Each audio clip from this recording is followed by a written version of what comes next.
ਸੋ ਆਓ ਜੋ ਲੜੀਵਾਰ ਕਥਾ ਵਿਚਾਰ ਚੱਲ ਰਹੀ ਹੈ ਸਤਿਗੁਰੂ ਧੰਨ ਸਾਹਿਬ ਸ੍ਰੀ ਗੁਰੂ ਤੇਗ ਬਹਾਦਰ ਸਾਹਿਬ ਮਹਾਰਾਜ ਜੀਆਂ ਦੀ ਪਾਵਨ ਰਸਨਾ ਤੋਂ ਉਚਾਰਨ ਕੀਤੀ ਹੋਈ ਜੋ ਅੰਮ੍ਰਿਤਮਈ ਬਾਣੀ ਸ੍ਰੀ ਨੌਵੇਂ ਮਹੱਲੇ ਦੇ ਸ਼ਲੋਕ ਜਿਨ੍ਹਾਂ ਦੇ ਅੰਦਰ ਸਤਿਗੁਰੂ ਜੀ ਨੇ ਬਹੁਤ ਹੀ ਵੈਰਾਗ ਪ੍ਰਗਟ ਕੀਤਾ ਹੈ। ਮਹਾਰਾਜ ਨੇ ਸੰਸਾਰ ਨੂੰ ਮਿਥਿਆ ਜਨਾਇਆ ਹੈ ਅਤੇ ਜਿਹੜੀ ਆਤਮਾ ਵਾਹਿਗੁਰੂ ਹੈ ਉਹਨੂੰ ਅਨਿਤ ਭਾਵ ਕਿ ਉਹ ਸਦਾ ਰਹਿਣ ਵਾਲਾ।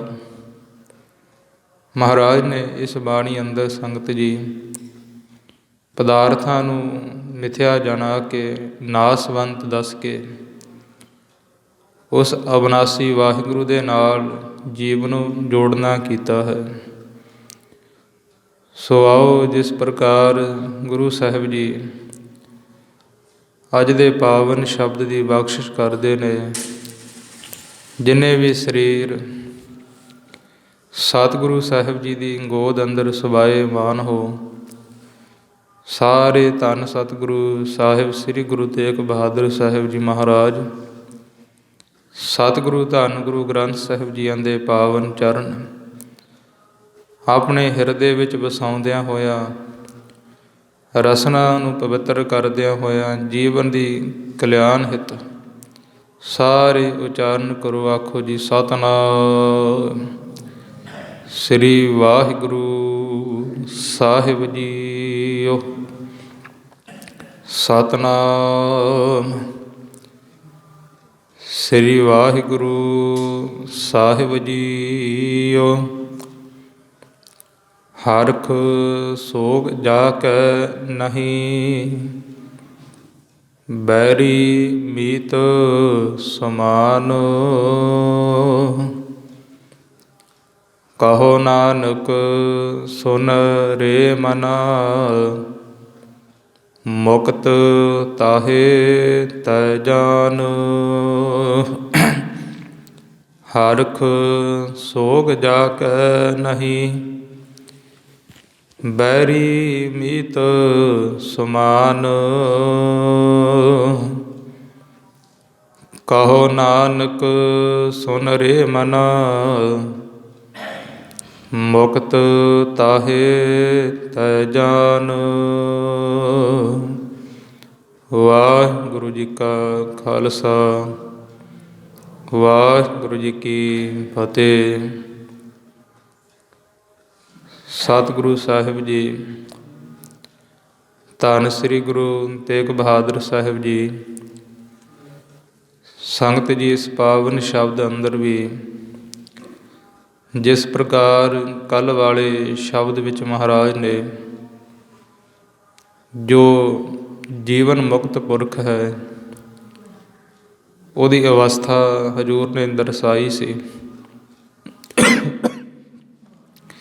ਸੇ ਹੁਣ ਇਸ ਪਾਵਨ ਸ਼ਬਦ ਅੰਦਰ ਮਹਾਰਾਜ ਜੀ ਜਿਹੜਾ ਜੀਵਨ ਮੁਕਤ ਪੁਰਖ ਹੈ ਉਹਦੀ ਦ੍ਰਿਸ਼ਟੀ ਕਿਹੋ ਜਿਹੀ ਹੈ,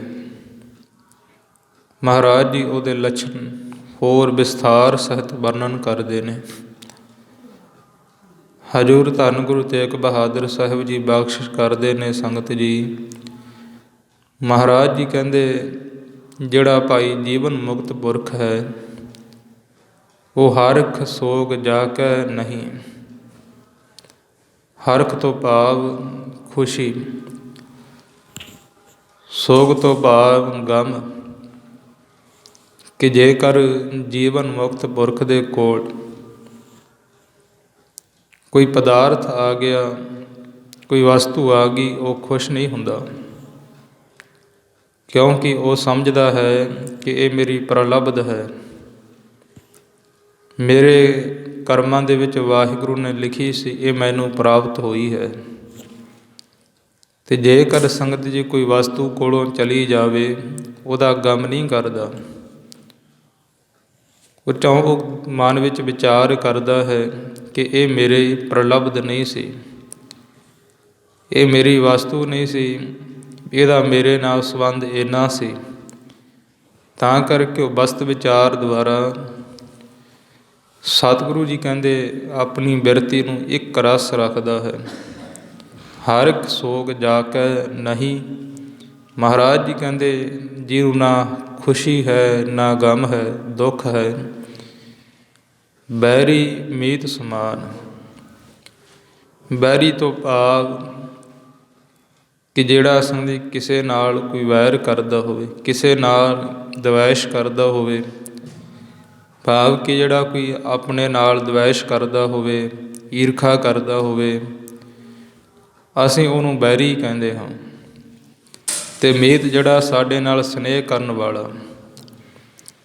ਮਹਾਰਾਜ ਜੀ ਕਹਿੰਦੇ ਜਿਹੜਾ ਜੀਵਨ ਮੁਕਤ ਪੁਰਖ ਹੈ, ਸੰਗਤ ਜੀ ਉਹਦੀ ਅਵਸਥਾ ਇਹੋ ਜਿਹੀ ਹੈ, ਉਹ ਸੁੱਖ ਨੂੰ ਅਤੇ ਦੁੱਖ ਨੂੰ ਅਤੇ ਬੈਰੀ ਨੂੰ ਅਤੇ ਮਿੱਤਰ ਨੂੰ ਮਹਾਰਾਜ ਜੀ ਕਹਿੰਦੇ ਸਮਾਨ ਭਾਵ ਬਰਾਬਰ ਇੱਕੋ ਜਿਹਾ ਸਮਝਦਾ ਹੈ। ਬੈਰੀ ਨੂੰ ਆਪਣਾ ਪਰਾਇਆ ਜਾਣ ਕੇ, ਦੁਸ਼ਮਣ ਜਾਣ ਕੇ ਉਹਦੇ ਨਾਲ ਬੈਰ ਨਹੀਂ ਕਰਦਾ, ਅਤੇ ਮਿੱਤਰ ਨੂੰ ਆਪਣਾ ਜਾਣ ਕੇ ਉਹਦੇ ਨਾਲ ਸਨੇਹ ਨਹੀਂ ਕਰਦਾ। ਮਹਾਰਾਜ ਜੀ ਕਹਿੰਦੇ ਇਹ ਜੀਵਨ ਮੁਕਤ ਦੀ ਅਵਸਥਾ ਹੈ ਭਾਈ। ਹੁਣ ਸੰਗਤ ਜੀ ਜਿਹੜੀ ਮਹਾਰਾਜ ਨੇ ਬਚਨ ਕਹੇ ਨੇ, ਗੁਰੂ ਸਾਹਿਬ ਨੇ, ਅਤੇ ਸੰਗਤ ਜੀ ਫਿਰ ਉਹ ਜਿਹੜੇ ਬਚਨ ਨੇ ਇਹ ਅਵਸਥਾ ਹੈ, ਤਾਂ ਮਨ ਵਿੱਚ ਕਈ ਵਾਰੀ ਜੀਵ ਦੇ ਵਿਚਾਰ ਪੈਦਾ ਹੁੰਦਾ ਕਿ ਮਹਾਰਾਜ ਇਹ ਅਵਸਥਾ, ਇਹੋ ਜਿਹੀ ਜਿਹੜਾ ਜੀਵਨ ਹੈ ਕਿਵੇਂ ਪ੍ਰਾਪਤ ਹੁੰਦਾ ਹੈ। ਤਾਂ ਫਿਰ ਉਹਨੂੰ ਸਮਝਣ ਵਾਸਤੇ, ਜੀਵਨ ਨੂੰ ਇਹੋ ਜਿਹਾ ਬਣਾਉਣ ਵਾਸਤੇ ਸਤਿਗੁਰੂ ਸਾਹਿਬ ਨੇ ਸੰਗਤ ਜਿਹੜੀ ਗੁਰਬਾਣੀ ਹੈ ਇਹਨੂੰ ਉਚਾਰਨ ਕੀਤਾ, ਅਤੇ ਨਾਲ ਮਹਾਰਾਜ ਨੇ ਜੋ ਗੁਰਬਾਣੀ ਉਚਾਰਨ ਕੀਤੀ ਉਹ ਤੇ ਗੁਰਸਿੱਖਾਂ ਨੇ ਉਸ ਸਤਿਗੁਰੂ ਦੇ ਸ਼ਬਦ ਨੂੰ ਆਪਣੇ ਜੀਵਨ ਵਿੱਚ ਲਾਗੂ ਕੀਤਾ, ਕਮਾਇਆ। ਮਹਾਰਾਜ ਨੇ ਖੁਦ ਆਪ ਕੀਤਾ।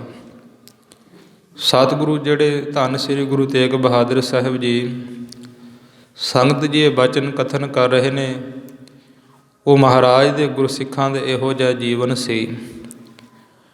ਜਿਹੜੇ ਮਹਾਰਾਜ ਦੇ ਨਿਕਟਵਰਤੀ ਗੁਰਸਿੱਖ ਨੇ, ਮਹਾਰਾਜ ਦੇ ਸਿੱਖ ਸਨ ਹੈ, ਉਹਨਾਂ ਦਾ ਇਹੋ ਜਿਹਾ ਜੀਵਨ ਹੁੰਦਾ ਹੈ। ਮਹਾਰਾਜ ਧੰਨ ਗੁਰੂ ਅਰਜਨ ਸਾਹਿਬ ਜੀਆਂ ਨੂੰ ਗੁਰਸਿੱਖਾਂ ਨੇ ਪੁੱਛਿਆ, ਮਹਾਰਾਜ ਜਿਹੜੇ ਸੰਗਤ ਜੀ ਮਹਾਰਾਜ ਜੀ ਇੱਥੇ ਬਚਨ ਕਰ ਰਹੇ ਨੇ, ਹਰ ਇੱਕ ਸੋਗ, ਖੁਸ਼ੀ ਅਤੇ ਗਮ ਅਤੇ ਬੈਰੀ ਅਤੇ ਮਿੱਤਰ, ਜਿਹੜੇ ਜੀਵਨ ਮੁਕਤ ਪੁਰਖ ਦੀ ਇੱਥੇ ਮਹਾਰਾਜ ਜੀ ਸਮਦ੍ਰਿਸ਼ਟੀ ਦੀ, ਜਿਹੜੇ ਮਹਾਂਪੁਰਖ ਦੀ ਸਮਦ੍ਰਿਸ਼ਟੀ ਹੈ, ਭਾਵ ਸਾਰਿਆਂ ਨੂੰ ਇੱਕੋ ਜਿਹਾ ਵੇਖਣਾ, ਉਹਨੂੰ ਕਿਹਾ ਜਾਂਦਾ ਹੈ ਸੰਤ।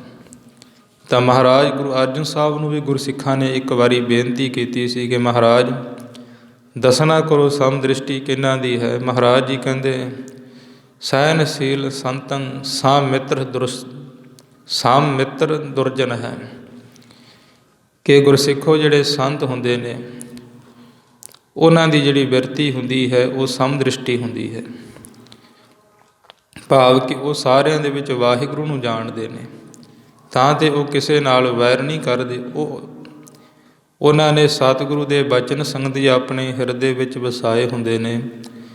ਜਿਸ ਤਰ੍ਹਾਂ ਮਹਾਰਾਜ ਦੀ ਬਾਣੀ ਅੰਦਰ ਬਚਨ ਆਉਂਦੇ ਨੇ, ਬ੍ਰਹਮ ਦੀਸੈ ਬ੍ਰਹਮ ਸੁਣੀਐ ਏਕ ਏਕ ਬਖਾਰੜ। ਬ੍ਰਹਮ ਤੋਂ ਭਾਵ ਜਿਹੜਾ ਸਾਰੇ ਬ੍ਰਹਿਮੰਡ ਵਿੱਚ ਰਮਿਆ ਹੋਇਆ ਹੈ, ਅਕਾਲ ਪੁਰਖ ਵਾਹਿਗੁਰੂ ਜੀ। ਜਿਹੜੇ ਅਵਿਆਸੀ ਗੁਰਮੁਖ ਨੇ, ਜਿਨ੍ਹਾਂ ਨੇ ਆਪਣੇ ਜੀਵਨ ਨੂੰ ਸਤਿਗੁਰਾਂ ਦੇ ਸ਼ਬਦ ਦੇ ਨਾਲ ਬਿੰਨਿਆ ਹੋਇਆ ਹੈ, ਪਰੋ ਕੇ ਰੱਖਿਆ ਹੈ, ਜਿਨ੍ਹਾਂ ਨੇ ਆਪਣੇ ਜੀਵਨ ਨੂੰ ਸਤਿਗੁਰੂ ਦੇ ਸ਼ਬਦ ਵਿੱਚ ਢਾਲਿਆ ਹੈ, ਉਹ ਗੁਰਸਿੱਖ ਸੰਗਤ ਜੀ ਇਹ ਜਿਉਂਦੇ ਨੇ ਕਹਿ ਕੇ ਕਿ ਜਿਹੜਾ ਸਭ ਕੁਝ ਹੈ ਬ੍ਰਹਮ ਹੀ ਹੈ, ਸਭ ਕੁਝ ਕਰਨ ਕਾਰਨ ਪ੍ਰਭ ਏਕ ਹੈ, ਦੂਸਰ ਨਾਹੀ ਕੋਈ, ਕਿ ਸਭ ਕੁਝ ਵਾਹਿਗੁਰੂ ਹੈ। ਆਹ ਸਾਰਾ ਸੰਸਾਰ ਵਾਹਿਗੁਰੂ ਦਾ ਹੀ ਰੂਪ ਹੈ। ਜਤਰ ਤਤਰ ਦਿਸ਼ਾ ਹੋਏ ਫੈਲਿਓ ਅਨੁਰਾਗ, ਕਿ ਵਾਹਿਗੁਰੂ ਦਾ ਇਸ ਰੂਪ ਹੈ। ਇਤਿਹਾਸ ਵਿੱਚ ਜ਼ਿਕਰ ਆਉਂਦਾ ਹੈ ਭਾਈ ਕਨ੍ਹੱਈਆ ਜੀ ਦਾ, ਉਹਨਾਂ ਦੀ ਸੰਗਤ ਜੀ ਇਹ ਜਿਹੜੀ ਅਵਸਥਾ ਸੀ, ਇਹੀ ਅਵਸਥਾ ਸੀ ਭਾਈ ਕਨ੍ਹੱਈਆ ਜੀ ਦੀ। ਨਾ ਉਹਨਾਂ ਨੂੰ ਹਰਖ ਸੀ, ਨਾ ਉਹਨਾਂ ਨੂੰ ਸੋਗ ਸੀ। ਬੈਰੀ ਤੇ ਮਿੱਤਰ ਤੇ ਉਹ ਇੱਕ ਸਮਾਨ ਹੀ ਸਮਝਦੇ ਸਨ। ਭਾਈ ਸਾਹਿਬ ਭਾਈ ਸੰਤੋਖ ਸਿੰਘ ਜੀ ਭਾਈ ਕਨ੍ਹੱਈਆ ਜੀ ਦੇ ਜੀਵਨ ਬਾਬਤ ਲਿਖਦਾ ਹੈ ਕਿ ਭਾਈ ਸਾਹਿਬ ਜੀ ਦਾ ਜੀਵਨ ਇਹੋ ਜਿਹਾ ਸੀ, ਜਿਮ ਸਿੰਘਨ ਕੋ ਜਾਏ ਪਲਾਵੈ, ਤਿਮ ਤੁਰਕਨ ਕੋ ਨਿਤ ਤਬਤਾਵੈ। ਕਿ ਜਿਸ ਵੇਲੇ ਕੋਈ ਜੰਗ ਹੁੰਦਾ ਸੀ ਤਾਂ ਭਾਈ ਕਨ੍ਹੱਈਆ ਜੀ ਦੀ ਸੰਗਤ ਦੀ ਸਾਖੀ ਪ੍ਰਚਲਿਤ ਹੈ ਕਿ ਭਾਈ ਕਨ੍ਹੱਈਆ ਜੀ ਜਿੱਥੇ ਗੁਰਸਿੱਖਾਂ ਨੂੰ ਸਿੰਘਾਂ ਨੂੰ ਜਲ ਛਕਾਉਂਦੇ, ਜਿਮ ਸਿੰਘਨ ਕੋ ਜਾਏ ਛਕਾਵੈ, ਤਿਮ ਤੁਰਕਨ ਕੋ ਨਿਤ ਤਪਤਾਵੈ। ਭਾਈ ਸਾਹਿਬ ਜੀ ਕਹਿੰਦੇ ਉਵੇਂ ਹੀ ਉਸੇ ਬਿਰਤੀ ਦੇ ਨਾਲ ਹੀ ਭਾਈ ਸਾਹਿਬ ਭਾਈ ਕਨ੍ਹੱਈਆ ਜੀ ਸੰਗਤ ਤੁਰਕਾਂ ਨੂੰ, ਮੁਗਲਾਂ ਨੂੰ ਵੀ ਜਲ ਛਕਾਉਂਦੇ। ਭਾਈ ਕਨ੍ਹੱਈਆ ਜੀ ਦੀ ਸਮ ਬਿਰਤੀ ਸੀ, ਸਮ ਦ੍ਰਿਸ਼ਟੀ ਦੇ ਮਾਲਕ ਸਨ। ਤਾਂ ਸਮ ਦ੍ਰਿਸ਼ਟੀ ਸੰਗਤ ਜੀ ਜਿਹੜੀ ਇਹੋ ਜਿਹੀ ਅਵਸਥਾ ਹੈ, ਪਹਿਲਾਂ ਉਹ ਅਵਸਥਾ ਨੂੰ ਪਾਉਣ ਵਾਸਤੇ ਬਹੁਤ ਕਠਿਨ ਕਮਾਈ ਕਰਨੀ ਪੈਂਦੀ ਹੈ। ਭਾਈ ਕਨ੍ਹੱਈਆ ਜੀ ਦੇ ਜੀਵਨ ਵਿੱਚੋਂ ਪੜ੍ਹਨ ਵਾਸਤੇ ਮਿਲਦਾ ਹੈ ਕਿ ਜਿਸ ਵੇਲੇ ਭਾਈ ਕਨ੍ਹੱਈਆ ਜੀ ਦਾ ਜਨਮ ਸੰਗਤ ਜੀ 1647 ਈਸਵੀ ਨੂੰ ਪਿੰਡ ਸੰਧੌਰੇ ਵਿਖੇ ਹੋਇਆ। ਬਚਪਨ ਦੇ ਵਿੱਚ ਭਾਈ ਕਨ੍ਹੱਈਆ ਜੀ ਜਿਸ ਵੇਲੇ ਸਨ ਤਾਂ ਇਹਨਾਂ ਦੇ ਜਿਹੜੇ ਪਿਤਾ ਜੀ ਸੀ ਉਹ ਬਹੁਤ ਵੱਡਾ ਉਹਨਾਂ ਦਾ ਵਪਾਰ ਸੀ। ਤੁਸੀਂ ਆਪ ਅੰਦਾਜ਼ਾ ਲਾ ਲਓ ਕਿ ਜਿਨ੍ਹਾਂ ਦੇ ਘਰ ਦੇ ਵਿੱਚੋਂ ਸੰਗਤ ਜੀ ਵਸਤੂਆਂ ਕੇਂਦਰ ਸਰਕਾਰ ਖਰੀਦਦੀ ਹੋਵੇ, ਉਹ ਪਰਿਵਾਰ ਕਿੱਡਾ ਵੱਡਾ ਵਪਾਰੀ ਹੋਵੇਗਾ, ਕਿੱਡਾ ਵੱਡਾ ਉਸ ਪਰਿਵਾਰ ਦਾ ਕਾਰੋਬਾਰ ਹੋਵੇਗਾ। ਸੋ ਭਾਈ ਕਨ੍ਹੱਈਆ ਜੀ ਦੇ ਜਿਹੜੇ ਪਿਤਾ ਜੀ ਸਨ, ਉਹ ਜੋ ਸਰਕਾਰ ਸੀ ਕੇਂਦਰ ਦੀ, ਉਸ ਸਮੇਂ ਦਿੱਲੀ ਦਾ ਤਖਤ, ਉਹਨੂੰ ਸੰਗਤ ਜੀ ਆਪਣੇ ਘਰੋਂ ਵਸਤੂਆਂ ਭੇਜਦੇ ਸੀ। ਸਮਾਂ ਹੋਇਆ ਭਾਈ ਕਨ੍ਹੱਈਆ ਜੀ ਬਚਪਨ ਦੇ ਵਿੱਚ ਹੀ ਰੱਬ ਦੇ ਨਾਮ ਦੇ ਵਿੱਚ ਰੰਗੇ ਸੀ। ਭਾਈ ਕਨ੍ਹੱਈਆ ਜੀ ਦੇ ਘਰ ਚੰਗੀ ਮਾਇਆ, ਚੰਗੇ ਪਦਾਰਥ।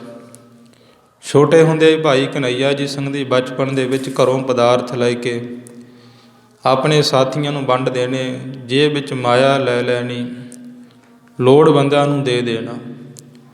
ਇਉਂ ਚੱਲਦਾ ਗਿਆ ਅਤੇ ਭਾਈ ਕਨ੍ਹੱਈਆ ਜੀ ਥੋੜ੍ਹੇ ਵੱਡੇ ਹੋਏ। ਹਜੇ ਬਾਰੀ ਨੇ ਤਾਂ ਜਿਹੜੇ ਰਾਹਗੀਰ ਲੋਕ ਮਦਦਗਾਰ ਨੇ, ਕਿਸੇ ਦੇ ਸਿਰ 'ਤੇ ਕੋਈ ਭਾਰ ਚੁੱਕਿਆ ਹੈ, ਪੱਠਾਂ ਦੀ ਪੰਡ ਚੁੱਕੀ ਹੈ, ਕਿਸੇ ਦੇ ਸਿਰ 'ਤੇ ਕੋਈ ਵਜਨ ਹੈ। ਪੁਰਾਤਨ ਸਮਿਆਂ ਵਿੱਚ ਸਾਧਨ ਨਹੀਂ ਸੀ ਹੁੰਦੇ, ਤਾਂ ਭਾਈ ਕਨ੍ਹੱਈਆ ਜੀ ਸੰਗਤ ਜੀ ਕਿਸੇ ਕੋਲ ਪੱਠਿਆਂ ਦੀ ਪੰਡ ਉਤਾਰ ਕੇ ਸਿਰ 'ਤੇ, ਆਪਣੇ ਸਿਰ 'ਤੇ ਰੱਖ ਕੇ ਉਹਦੇ ਘਰ ਪਹੁੰਚਾ ਦੇਣੀ, ਭਾਵ ਹਰ ਇੱਕ ਦੀ ਮਦਦ ਕਰਨੀ।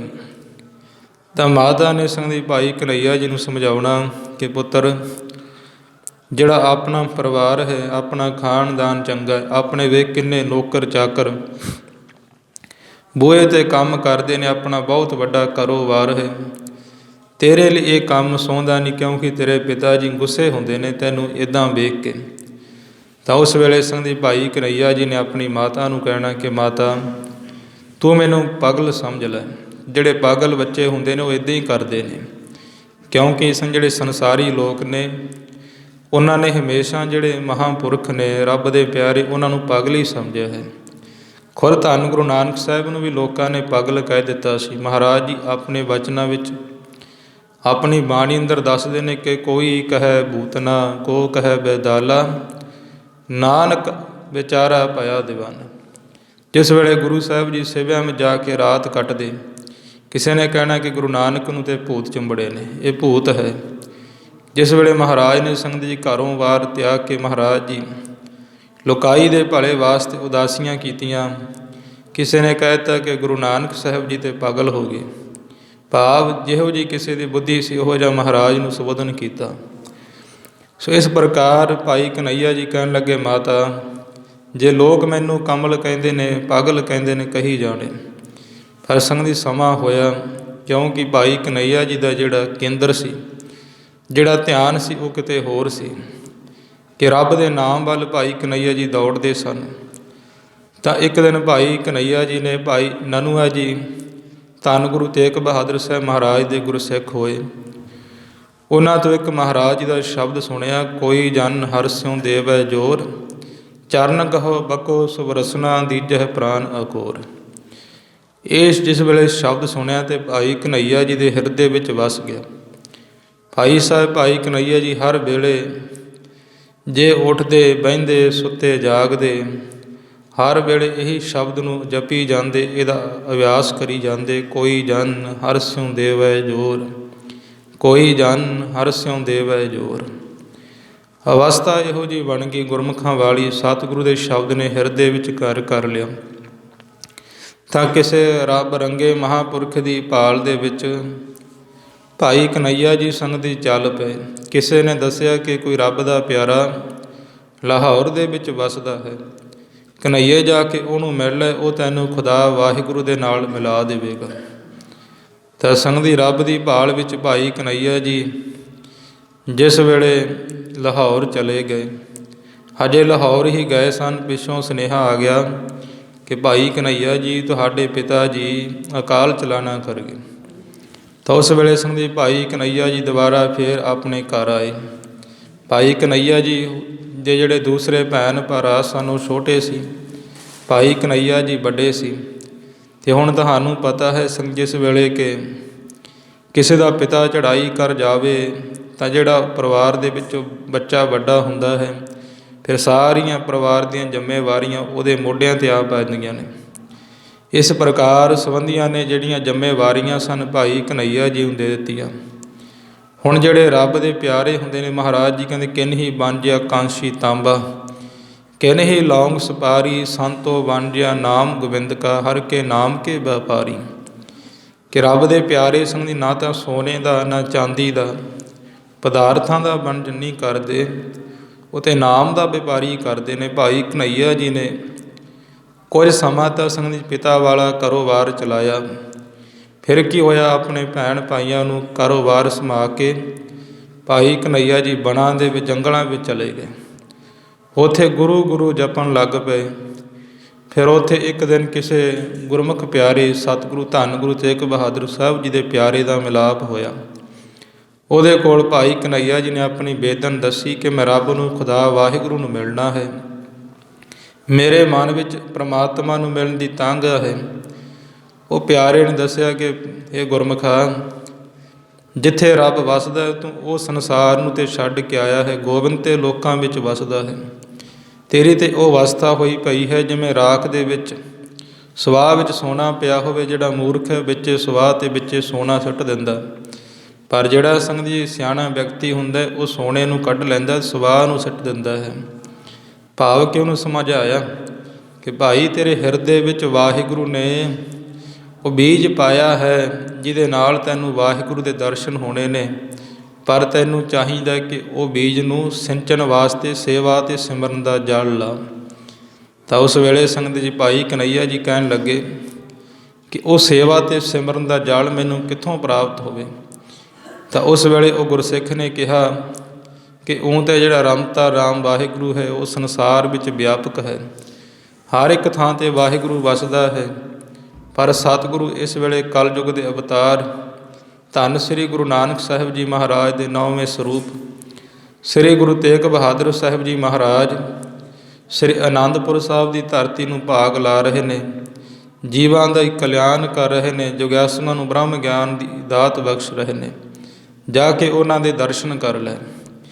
ਤਾਂ ਉਸ ਵੇਲੇ ਸੰਗਤ ਜੀ ਭਾਈ ਕਨ੍ਹੱਈਆ ਜੀ ਸੰਗਤਾਂ ਦੇ ਨਾਲ ਸ੍ਰੀ ਅਨੰਦਪੁਰ ਸਾਹਿਬ ਆਏ।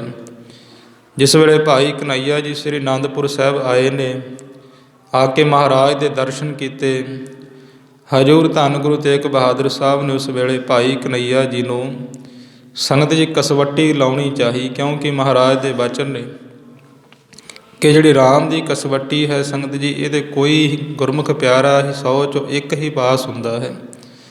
ਤਾਂ ਜਿਸ ਵੇਲੇ ਸਤਿਗੁਰੂ ਜੀ ਪਰਖ ਕਰਦੇ ਨੇ, ਹੁਣ ਜਿਹੜੇ ਮਹਾਰਾਜ ਜੀ ਬਚਨ ਕਰ ਰਹੇ ਨੇ, ਹਰਖ ਸੋਗ ਜਾ ਕੇ ਨਹੀਂ ਬੈਰੀ ਮੀਤ ਸਮਾਨ, ਕਿ ਹਰਕ ਨਾਮ ਖੁਸ਼ੀ ਸੋ ਗਮ, ਅਤੇ ਬੈਰੀ ਅਤੇ ਮਿੱਤਰ ਕਿਵੇਂ ਸੰਗਤ ਇੱਕੋ ਜਿਹੇ ਵੇਖੀਦੇ ਨੇ, ਇਹ ਅਵਸਥਾ ਕਿਵੇਂ ਬਣਦੀ ਹੈ।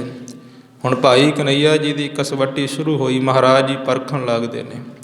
ਭਾਈ ਕਨ੍ਹੱਈਆ ਜੀ ਸੰਗਤ ਵਿੱਚ ਆਏ ਨੇ, ਸਾਰੀ ਸੰਗਤ ਨੇ ਨਮਸਕਾਰ ਕੀਤੀ, ਮਹਾਰਾਜ ਨੇ ਸਭ ਨੂੰ ਖੁਸ਼ੀਆਂ ਬਖਸ਼ੀਆਂ, ਸਭ ਨੂੰ ਸੇਵਾ ਸਿਮਰਨ ਦੀ ਦਾਤ ਆਸ਼ੀਰਵਾਦ ਦਿੱਤੇ।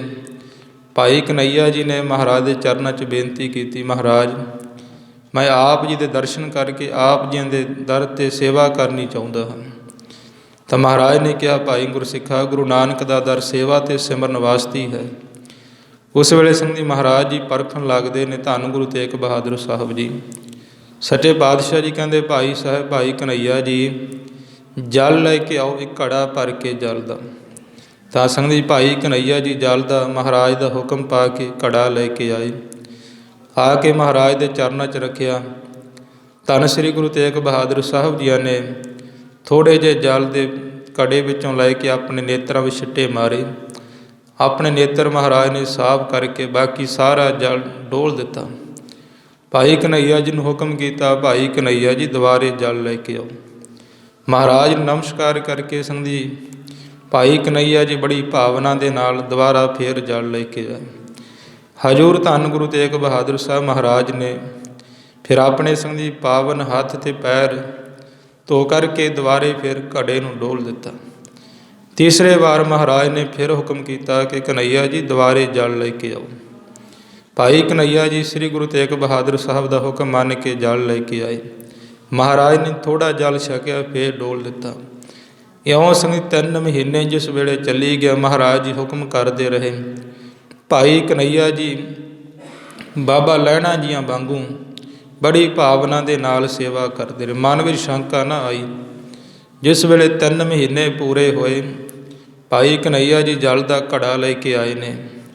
ਤਾਂ ਮਹਾਰਾਜ ਧੰਨ ਗੁਰੂ ਤੇਗ ਬਹਾਦਰ ਸਾਹਿਬ ਨੇ ਸੰਗਤ ਜਲ ਨੂੰ ਕੋਲ ਰਖਾ ਲਿਆ।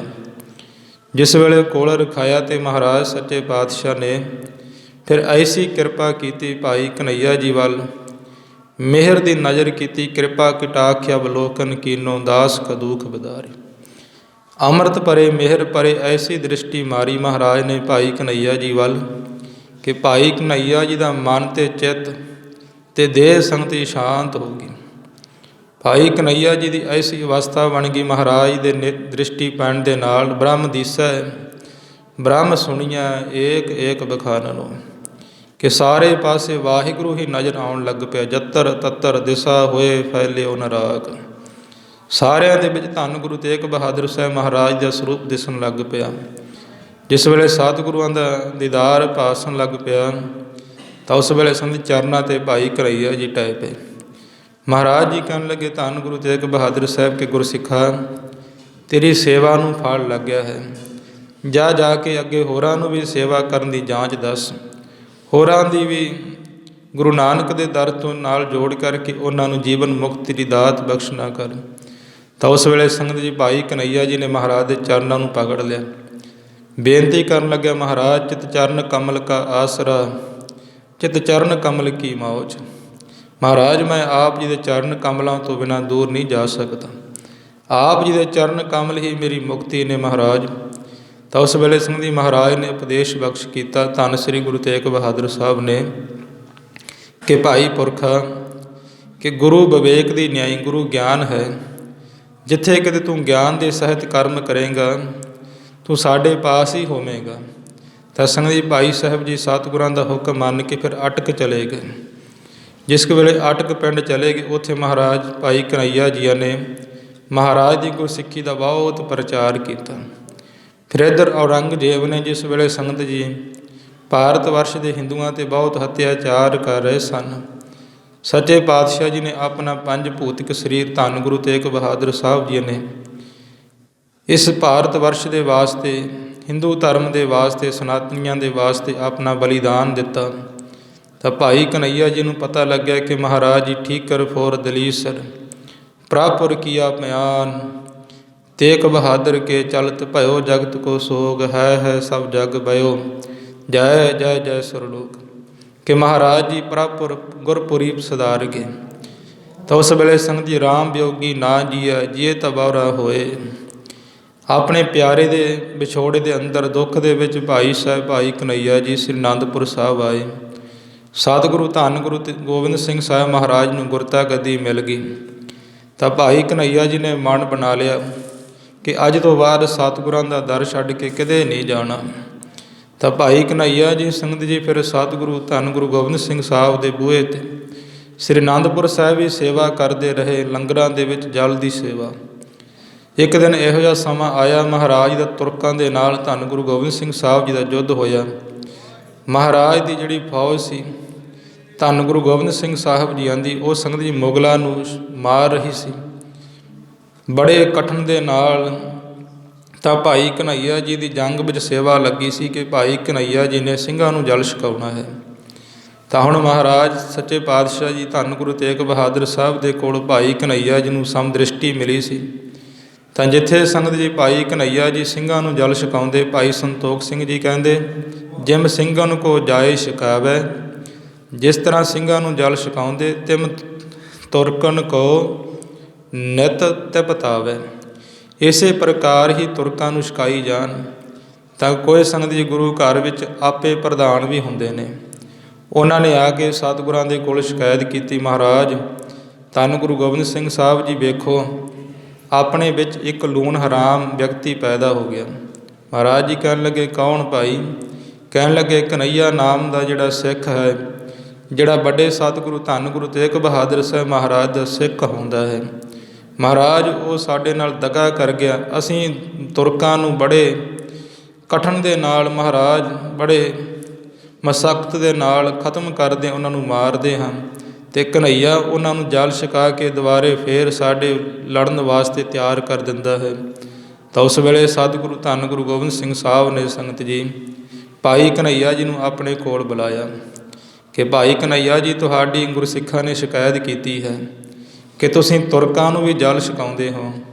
ਤਾਂ ਉਸ ਵੇਲੇ ਸੰਗਤ ਜੀ ਭਾਈ ਕਨ੍ਹਈਆ ਜੀ ਨੇ ਗਲ ਵਿੱਚ ਜਿਹੜਾ ਪੱਲੂ ਪਾਇਆ, ਉਹਦੇ ਪੱਲੂ ਨੂੰ ਦੋਨੇ ਹੱਥਾਂ ਵਿੱਚ ਲੈ ਕੇ ਆਪਣੇ ਸੀਸ ਨੂੰ ਨੀਵਾਂ ਕਰਕੇ ਮਹਾਰਾਜ ਸ੍ਰੀ ਗੁਰੂ ਗੋਬਿੰਦ ਸਿੰਘ ਸਾਹਿਬ ਦੇ ਚਰਨਾਂ 'ਚ ਬੇਨਤੀ ਕੀਤੀ ਕਿ ਮਹਾਰਾਜ ਮੈਨੂੰ ਤੇ ਤੁਰਕ ਤੇ ਨਾ ਕੋਈ ਸਿੰਘ ਨਜ਼ਰ ਹੀ ਨਹੀਂ ਆਉਂਦਾ। ਮਹਾਰਾਜ ਹੈ ਗੁਰੂ ਗੋਬਿੰਦ ਸਿੰਘ ਸਾਹਿਬ, ਸਾਰਿਆਂ ਵਿੱਚ ਮੈਨੂੰ ਤੁਸੀਂ ਨਜ਼ਰ ਆਉਂਦੇ ਹੋ, ਤੁਹਾਡੇ ਹੀ ਮਹਾਰਾਜ ਸਾਰਾ ਸਰੂਪ ਨੇ।